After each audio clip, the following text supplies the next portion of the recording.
2 नंबरचा जो विषय होता की हॉस्पिटलच्या सी फॉर्म देण्यासंदर्भातला, तर हा खरं म्हणजे महासभेत हा ठराव जो आहे तो सर्वसहमतीने पास झाला होता. आपले फायर ऑफिसर मोरे साहेब आणि आमच्या एमओएच भक्ती चौधरी मॅडम हे दोघंही ची संबंधित तो विषय होता आणि हे दोघंही त्या ठिकाणी उपस्थित होते. 3 नंबरचा विषय जो होता तो खरं म्हणजे बांधकाम विषयाशी निगडीत होता आणि आम्ही त्या ठिकाणी हा कुठलाही धोरणात्मक निर्णय नव्हता.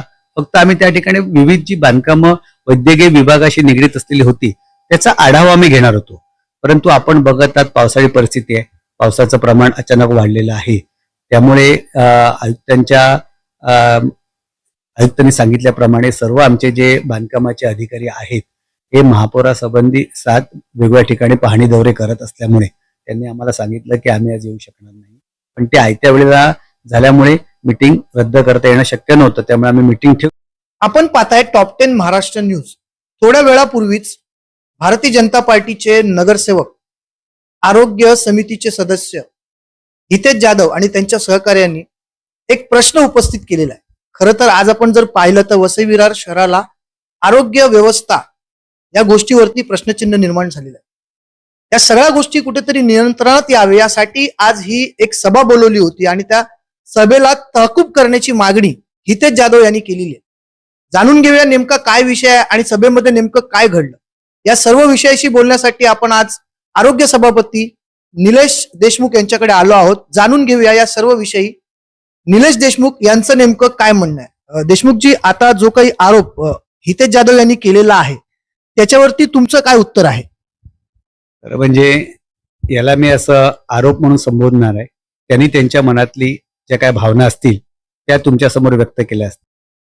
खरं मग त्यांनी सांगितलेल्याप्रमाणे की 2 नंबरचा जो विषय होता की हॉस्पिटलच्या सी फॉर्म देण्यासंदर्भातला, तर हा खरं म्हणजे महासभेत हा ठराव जो आहे तो सर्वसहमतीने पास झाला होता आणि आज हा विषय फक्त किती हॉस्पिटलला त्या नियमाच्या आधारे आपण सी फॉर्म दिले आहेत की त्यासंबंधी माहिती घेण्याचा होता आणि त्याशी संबंधित असलेले आपले फायर ऑफिसर मोरे साहेब आणि आमच्या एमओएच भक्ती चौधरी मॅडम हे दोघंही ची संबंधित तो विषय होता आणि हे दोघंही त्या ठिकाणी उपस्थित होते आणि त्यांनी त्याबद्दल व्यवस्थित माहिती सर्व समितीला दिली.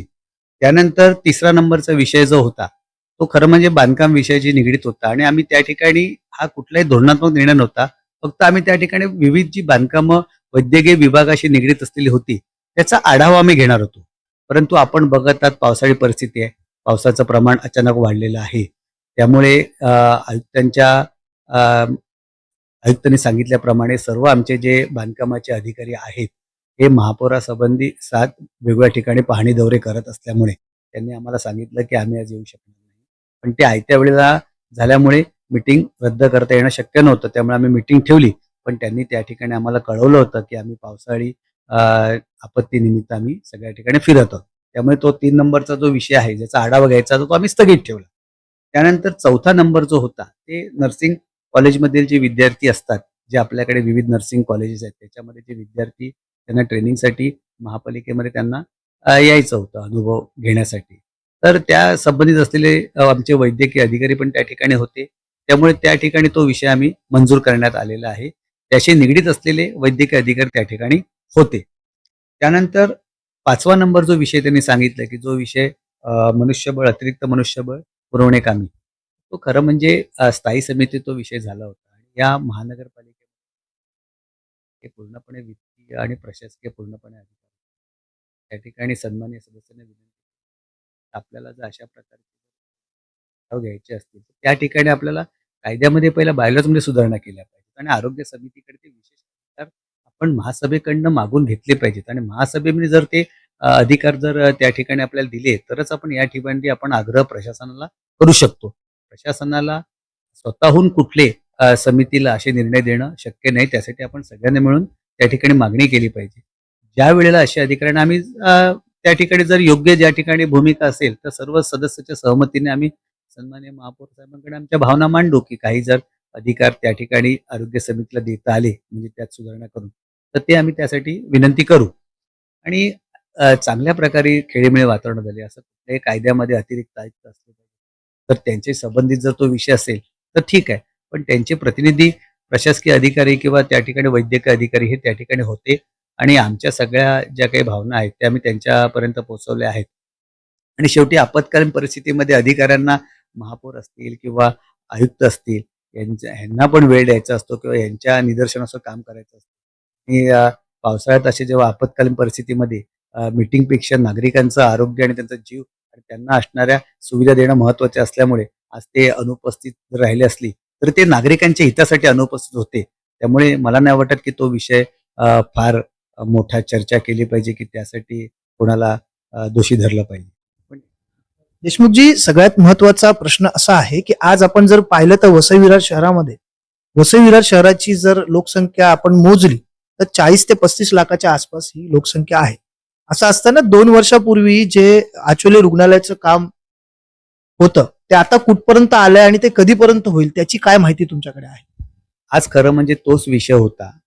त्याच विषयाची माहिती बांधकाम विभाग आम्हाला देणार होता. म्हणून तुम्ही जर विषय नंबर 3 जर बघितला आचोळा रुग्णालय आणि आम्ही तो विषय स्थगित ठेवला. आज आम्ही प्रशासनाकडनं त्याच विषयावर माहिती घेणार होतो. परंतु मी तुम्हाला म्हटलं की आमची मीटिंग ही 2 दिवसांनी परत आम्ही लावू शकतो. पण नागरिकांचं त्या ठिकाणी जर काय फ्लडिंग होत असेल किंवा गटारात अडचणी असतील तर तिकडे राहणं गरजेचं होतं.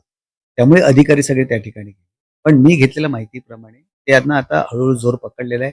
आता लखोटा नंबर 2 हा त्यांनी ओपन केला पण असेल, म्हणजे मी मागे घेतला तेव्हा ते करणार होते. तर लखोटा 2 नंबर जर ओपन केल्यानंतर जी निविदा कमी प्रतीची असेल त्यांना ते त्या ठिकाणी वर्कआउट लवकरच याचं काम आम्ही महापौर आणि त्यांच्या नेतृत्वाखाली चालू करू. धन्यवाद. लवकरच वसई विरार शहरासाठी एक सुसज्ज रुग्णालय जे आचोले या ठिकाणी होणार आहे ते होणार अशी माहिती देखील आरोग्य सभापती यांनी दिलेली आहे. त्याचबरोबर जर दोन्ही पक्षाची लोक एकत्रित आले आणि समन्वय केलं तर कुठेतरी कामाला मुभा मिळेल आणि काम लवकर प्रगती पथावरती होईल. परंतु निलेश देशमुख जर आपण पाहिले तर त्यांचं काम नेहमीच संयमाच्या भूमिकेत आपल्याला पाहायला मिळतो आणि त्याचा फायदा नेहमीच कुठे ना कुठे वसई विरार शहर महानगरपालिकेला आपल्याला पाहायला मिळतो. आता येणाऱ्या काळामध्ये भारतीय जनता पार्टी आणि बहुजन विकास आघाडी आरोग्याच्या विषयावरती एकत्र येईल का? आपल्या सर्वांना याविषयी काय वाटतं कमेंटच्या माध्यमातून आपली प्रतिक्रिया आम्हाला जरूर कळवा. Top 10 Maharashtra news, Vasai Virar.